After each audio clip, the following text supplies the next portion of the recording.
Hey, South Everett Foursquare, this is Pastor Chris, and I want to thank you for taking a few minutes so I can provide some updates with you as we head into the fall.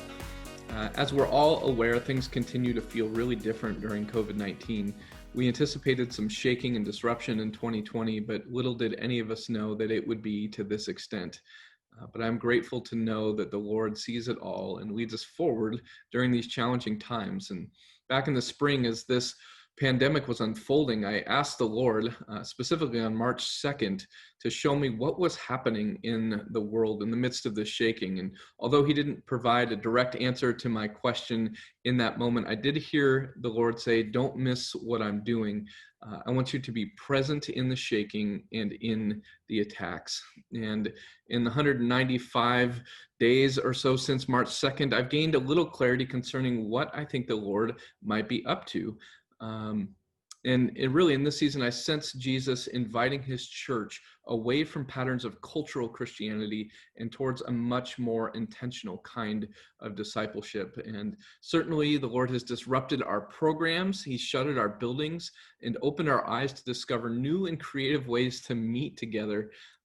I believe he's also opening the eyes of the Big Seed Church to the healing work he wants to administer through us to a hurting world. Our doors have been shuttered, but our resolve and our ability to worship God, to love and support each other, and to be the presence of Jesus absolutely remains for us. We've just completed 26 consecutive Sundays online, which is exactly half the year. And this serves as a good time to pause and to thank God for his faithfulness to us as we head into the final stretch of 2020. I've frequently been asked by those outside of our community how I'm doing and how the South Everett community is doing in the midst of the pandemic. And so given this 6-month anniversary of sorts, it seemed like a good time to pause and give careful weight to the response and to share that response with you as the church as well. And so I can gladly report that I am well, our family as well, and I am hopeful. I want to unpack this response just a little bit for us. And to say that I am well is definitely not to say that I'm not tired or longing for days beyond the restrictions that have been introduced by COVID-19. I would imagine all of us are ready for such days. I am, however, finding more and more comfort and more contentment in the waiting. In this season, our family has remained healthy, housed, fed, we're employed, we are purposed and loved by God and by our community, and this in itself is much more than we deserve. Now, certainly there have been some disappointments and plenty of change to adapt to, but even so, the Lord has been faithful to meet every one of our needs and even some of our desires as well, and so we are very grateful for that. Our family has been given much, and we are poised to give much by way of care and love for others as the Lord sees us through this season. In Luke chapter 12, Jesus uses 3 different parables to stress to his followers the importance of being watchful and ready for his return. And 2 of these parables speak to our need to be alert. And the 3rd parable speaks to our need to remain faithful in the waiting process. And that's where we find ourselves today. And in my mind, it is no small thing to be privy to the Lord's instruction and his revelation. And he's gracious to share with his people. And in light of this, Jesus then said to his followers in Luke 12, "To whom much is given, much is required."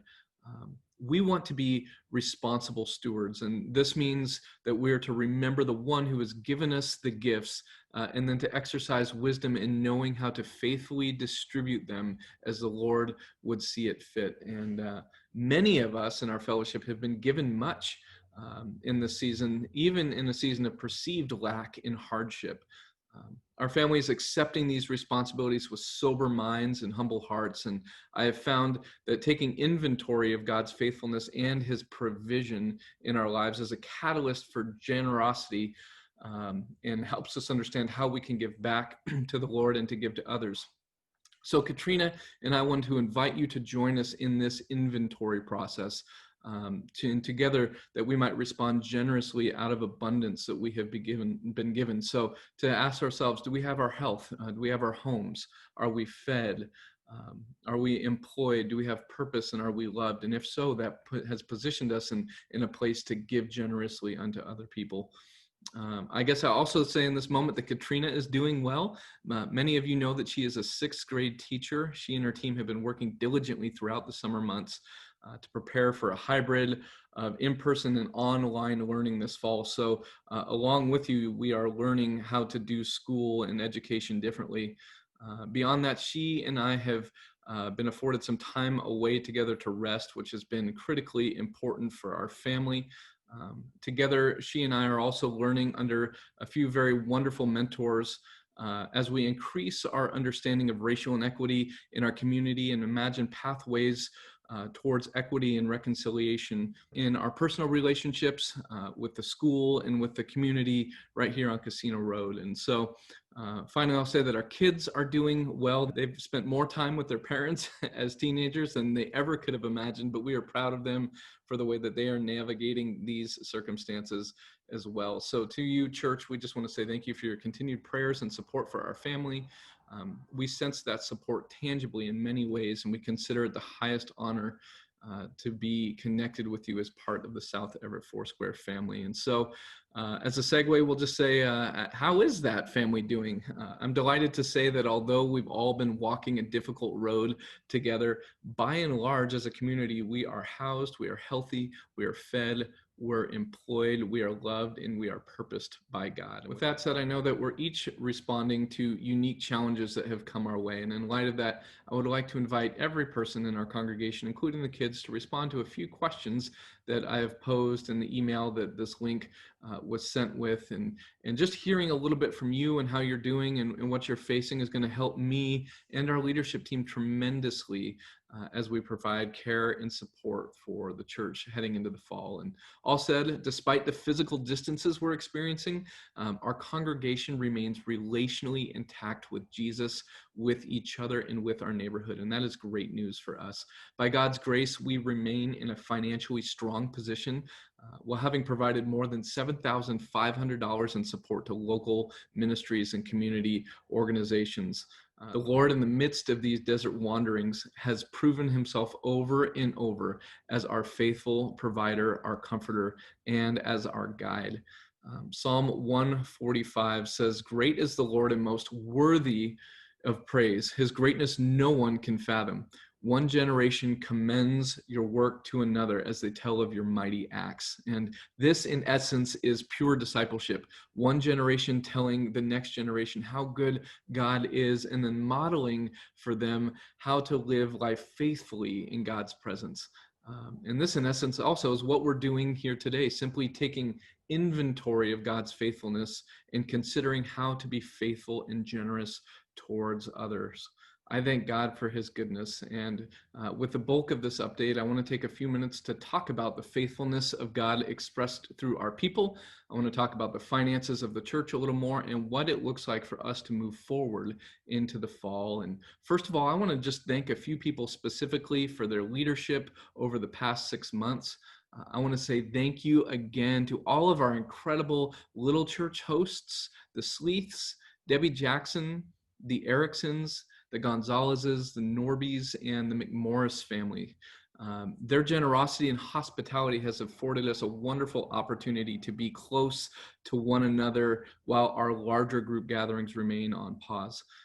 These families and individuals have opened up their lives and their backyards and even their Zoom accounts so that we could deepen our roots together as a family.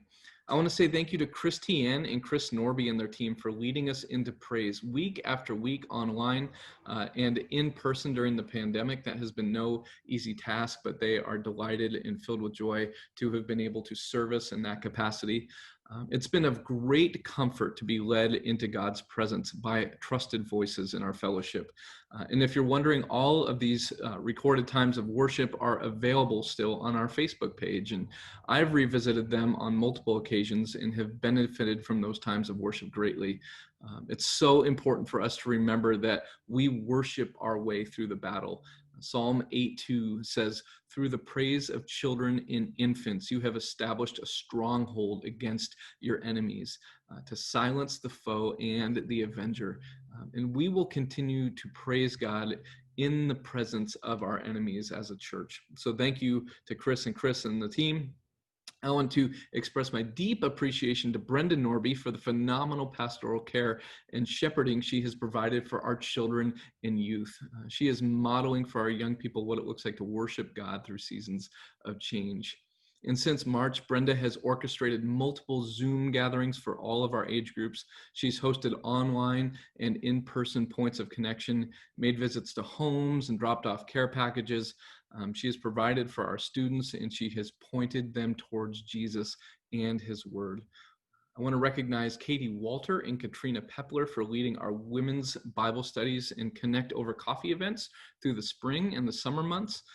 There's a new study starting for the ladies this fall, and so if you're interested in connecting with that group, please reach out to Katrina at southeverett.org, and her and Katie will be back in touch with you to keep you connected this fall. Also, a quick shout out to Hal Covey for opening his backyard to some guys in the church on Wednesday mornings, and for faithfully walking with so many young men in the City Life ministry that we support with Youth for Christ. I want to extend a big thank you to Danessa Gonzalez and those who have been a part of our community care team through this pandemic. We've had many volunteers bring food and supplies to the Casino Road Food Pantry from Everett, from Linwood, and even as far away as Union Gospel Mission's distribution warehouse in Kent. Week after week, volunteers are bringing food to Casino Road to serve more than 150 families who are benefiting from some of this additional support right now. Some in our fellowship have prepared meals for City Life, taken books and treats to neighbors with Casino Road Kids Ministries. They've dropped off groceries for neighbors and have even made a few hospital visits. And finally, to the church as a whole, I just want to say thank you for being faithful. Together, we are proving the depth and the resolve of this community to press forward in seeking Jesus and his word through prayer. We are pressing ahead in our commitment to love one another and to be generous and loving to our community with our time, with our ability, and with our finances. So between our little church gatherings, youth nights, ladies' nights, men's groups, serving opportunities, and worship gatherings, we have safely and responsibly gathered almost 100 different men, women, children, and youth in person this summer. So I thank God for the faithfulness of our community. We are strong in the midst of the trials we're facing. So I want to move forward in our conversation on faithfulness to provide a brief financial update. I want to thank everyone in our community for your continued faithfulness in giving to the work of the ministry of South Everett Foursquare. In faith, we increased our 2020 budget by 13% over our 2019 budget, and this increase came with a specific goal of providing more resources and giving away more gifts to missional efforts both locally and globally. At the time when we constructed the budget, we weren't accounting for a pandemic in 2020. And yet in the midst of all this, we find ourselves just about 1.5% off of our projected mark for the first 8 months of the year. And this is nothing less than remarkable.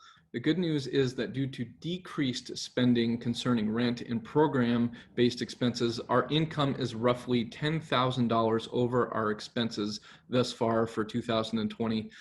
Our community partner and landlord, Connect Casino Road, has graciously excused us from our rental obligations. They did that back in April.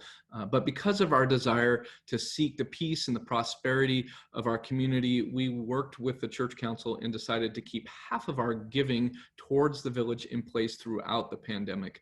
So this allows us to give $625 a month towards our community while also retaining $625 a month for savings and for future giving as well.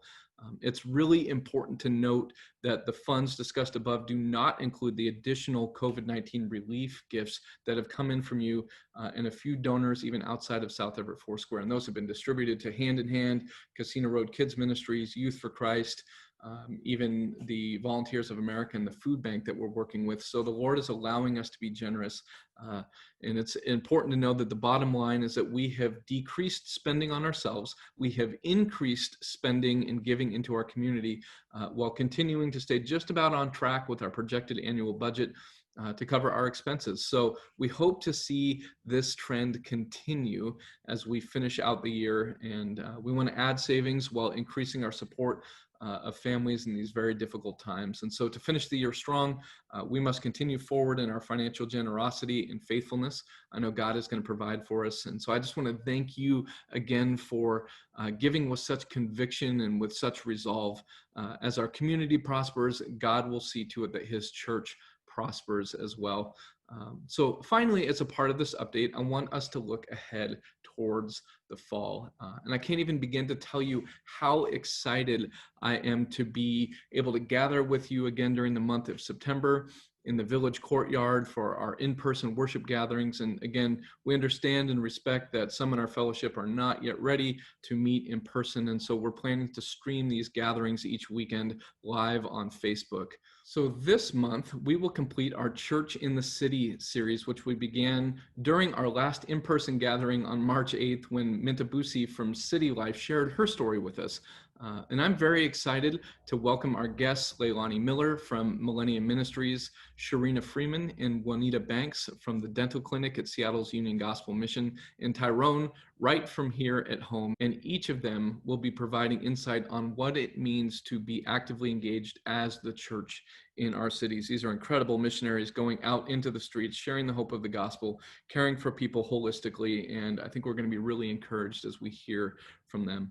Now, beyond September, much prayer, conversation, and consideration has been given concerning the direction we're heading as a family and as a ministry. And as I mentioned already, I see Jesus inviting his church away from patterns of cultural Christianity, away from our norms, and towards a much more intentional kind of discipleship as we walk into what could be a very difficult fall. When we think about the fall, we think about more time in remote offices. Maybe for some of you, that's time in your garage, as I have spent. It means more online learning for our kids, which is very difficult for both kids and for parents.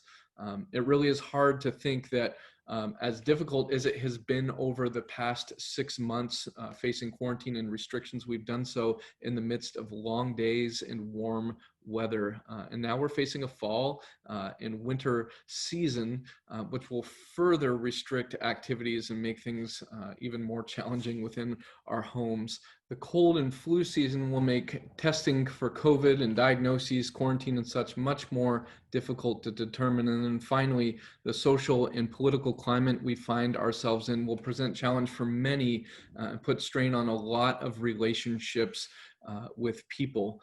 Now, I don't say any of this to paint a picture of doom and gloom, although that does sound pretty gloomy, but instead I say it to encourage us to pray and to seek the Lord with eyes wide open about the place where he is calling us. This is the time where the presence of Jesus is most needed in our neighborhoods and in our community. I sense that the Lord is calling us to wait patiently on him and to ask for a fresh anointing of grace to be poured out on us, a grace that can be generously extended to those who are around us, to those who are in our homes, those who are in our church family, those in our neighborhood, and even beyond that. Recently, I was praying with Daniel Tien, who's the lead pastor of House of Grace Church in Kirkland, and we were considering what it might look like to gather this fall. And he just kept saying, less production, less program, greater presence with Jesus and with each other. And when he said that, this inexplicable peace just kind of rushed over me. It was the kind of peace that made it hard to move on from the moment, a kind of peace that reminded me that Jesus is with us in both the fire and the flood. And I want to talk a little bit about how we're going to approach this fall on Sundays. We know that technology has provided many ways for us to gather, and we've gathered on Facebook Live, we've gathered on Facebook Premiere in little churches and big church and beyond. It has been a wild ride, one never to be forgotten. It has presented challenges for all of us, and I know for myself, a challenge that I had to overcome was becoming a video editor back in March. That wasn't something I'd ever done before, and I know that we've all learned some tricks along the way. And while Facebook has provided ways for us to communicate with each other, it lacks in its ability to help us genuinely connect. Now, I will say for me that 6 months of survival mode is quite enough. The unexpected nature of this pandemic came on us so quickly that we just did what we had to do. We leaned away from our giftings to just make sure that things kept moving. And during this time, especially the summers, I've been reflecting on who I am and the gifts that God has given me. I've realized that being an online curriculum producer isn't my jam. It's not what God created me to be.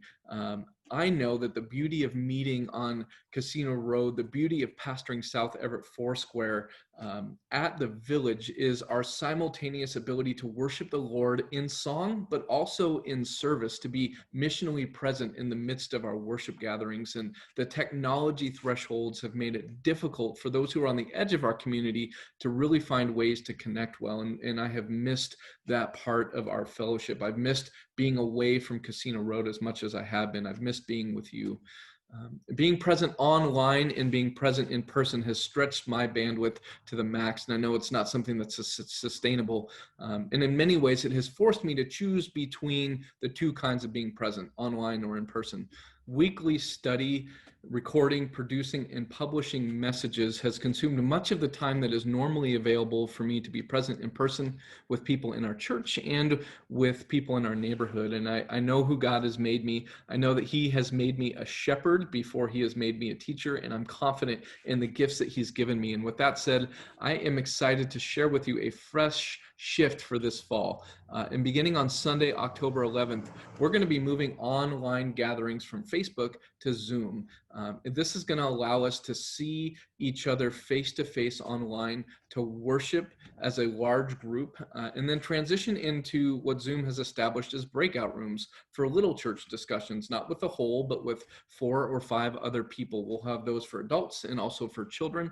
It's going to be great. And we have just finished, as you know, our Back to the Basics series, part 1 in the Jesus Storybook Bible. And I'm glad to announce that Back to the Basics part 2 will be a journey this fall through the Rooted Discipleship curriculum. Now, Rooted is a catalyst for change and a move towards intentional living as disciples of Jesus Christ. Rooted inspires great questions and conversations, and really beyond what is comfortable, experiences that are designed to help us find our place in God's story, continuing the work that we've been doing all summer long. And so through this 10-week online curriculum, through this little church experience, our hope is to be emboldened and to live out our lives as courageously as we can as passionate followers of Jesus. Rooted talks about 7 different rhythms. And so it discusses daily devotion and prayer, freedom from strongholds, sacrificial generosity and serving the community, which we're really good at, sharing our story, and also celebration. And as a part of this experience, we're going to hear stories from great leaders from all over the world that are going to challenge our understanding of the global church. And we're going to listen and learn from believers all over the world. And through that learning, we're going to gain a deeper understanding of what the whole gospel really looks like. And this is a curriculum that's going to continue the process of deepening our roots with each other while allowing us to be present with each other in the midst of a difficult but opportune season. Again, Daniel and Nancy Tien, Christiane's parents, and the pastors of House of Grace Church in Kirkland, a Mandarin speaking congregation, they have been meeting in this Zoom format since March, and they have seen their congregations grow dramatically locally, but also internationally as individuals from as far away as Las Vegas and New York City and even Japan have found a way into their regular fellowship online. And so they have graciously offered to walk with us through this transition process as we learn a new way of being present with each other this fall. So I'm sure this leaves you with some questions, and I'll rest assured that there will be answers coming. Each individual in our fellowship will be able to purchase the Rooted workbook for $15. This is space and place to be able to learn and to grow and have a platform for discussion. Just a short amount of preparation each week will have us ready for our weekend discussions online. If that $15 per book is a burden for you and your family, please let us know. We'd like to make some scholarships available. And each Sunday, I will take some time in our larger gathering to contextualize this curriculum for our realities and our context on Casino Road in the large group. And then we'll split into our breakout groups and then close once again together every Sunday for prayer and connection in the larger Zoom gathering. This is discipleship. This is presence over program and production. Beyond that, moving to this curriculum online together on Sunday mornings is going to afford me 15 to 20 additional hours each week to be present and available with the church and with the neighborhood. And that's who God has gifted me to be. That's why our family responded and said yes to Casino Road. And in challenging times, we need less program and more relationship, more genuine connection. This is going to be a challenging fall, but God is with us. He's going to lead us through it for sure. He's with us in the valley. Psalm 23 says that he prepares a table for us in the presence of our enemies. Goodness and mercy follows us, and we know where our eternal home is. So there's nothing to fear, only an opportunity for us to be confident in us to be present with each other in a fall like we've never experienced. So again, we have a little bit more than a month to get familiar with these new formats before change will come, and we'll communicate with you all along the way as we go. I just want to say that our family, the Peppler family, loves South Everett Foursquare and this family so much. We love you as a whole. We love you as families and individuals. And we just want to thank you. I want to thank you for taking the time to view this State of the Church update. We are strong in Christ, and I sense that we are right where God wants us. He's purposed us. He knew this time was coming. And as Chris Norby has said to me on multiple occasions, everything that seems to threaten the existence of South Everett Foursquare, the Lord in it finds a way to propel us forward. So again, please let me know if you have any questions or updates from your life. Please send those so we can know how to best serve you in this time. God bless you, church. I look forward to seeing you soon.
Himself has paid the price, that all who trust in him today find healing in his sacrifice, that all